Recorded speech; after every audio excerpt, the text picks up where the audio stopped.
बिस्मिल्लाहिर्रहमानिर्रहीम। Next portion is oesophageal cancer. अब last video में मैंने आपको बताया था कि जो बैरेट्स इसोफेगस है वो प्री मैलिग्नेंट कंडीशन होती है और इवेंचुअली उसकी वजह से एडिनोकार्सिनोमा ऑफ द इसोफेगस हो जाता है। मेटाप्लेजिया होता है बैरेट्स इसोफेगस में, कोलमनार मेटाप्लेजिया के जो squamous epithelium stratified squamous epithelium होती है इसोफेगस की, वो कन्वर्ट हो जाती है इनटू कोलमनार एपिथेलियम, उसे हम कहते हैं मेटाप्लेजिया। उसकी वजह से डिस्प्लेजिया होता है, एनाप्लेजिया, और eventually adenocarcinoma of the oesophagus हो जाता है, इन्वेसिव एडिनोकार्सिनोमा। अब इसोफेजियल कैंसर में दो तरह के कैंसर्स आते हैं मेनली। एक इसमें होता है स्क्वेमस सेल कार्सिनोमा और दूसरा इसके अंदर होता है एडिनोकार्सिनोमा। एडिनोकार्सिनोमा की अंडरलाइंग पैथोलॉजी आपको पता चल गई थी लास्ट वीडियो से, हमने डिटेल में डिस्कस की थी कि किस तरह से होता है। सबसे पहले गर्ड होता है या रिफ्लक्स इसोफेजाइटिस होता है, उसकी वजह से बैरेट्स इसोफेगस होता है और वो एक खुद प्री मैलिग्नेंट कंडीशन है, उसके 20% ऑफ द केसेस कन्वर्ट हो जाते हैं इनटू एडिनोकार्सिनोमा। अब स्क्वेमस सेल कार्सिनोमा एक और इसके अंदर कैंसर होता है, इसोफेजियल कैंसर। दो टाइप्स हो गई। अगर अपर 1/3 हो या फिर मिडल ऑफ द इसोफेगस लिखा हो सिनेरियो में, तो उसमें होता है स्क्वेमस सेल कार्सिनोमा।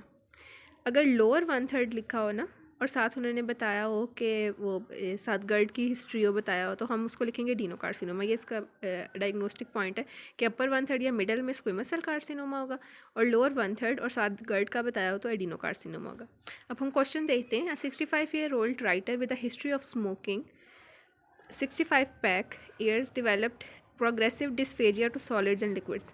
अच्छा, और जो कैंसर की इसोफेजियल कैंसर की जो अर्लीस्ट जो इसकी कॉम्प्लिकेशन आती है ना सबसे पहले कैंसर की, वो क्या होता है? डिस्फेजिया के पर्सन में डिफ़िकल्टी इन स्वॉलिंग और the food liquid and solids के अंदर डेवलप होती है, इसे हम कहते हैं डिस्फेजिया।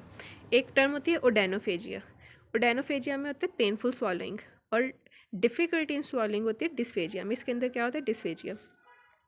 एंडोस्कोपी में 5 सेंटीमीटर अल्सरेटेड मैस मिला in the middle of the oesophagus. The oesophageal junction is normal, gastroesophageal junction. इसका उन्होंने साथ बता दिया कि ये नॉर्मल है। अगर ये नॉर्मल ना होता तो एडिनोकार्सिनोमा हो सकता था, ये भी बता दिया कि ये भी नॉर्मल है। फिर साथ उन्होंने बता दिया है कि ये मिडल ऑफ द इसोफेगस में है।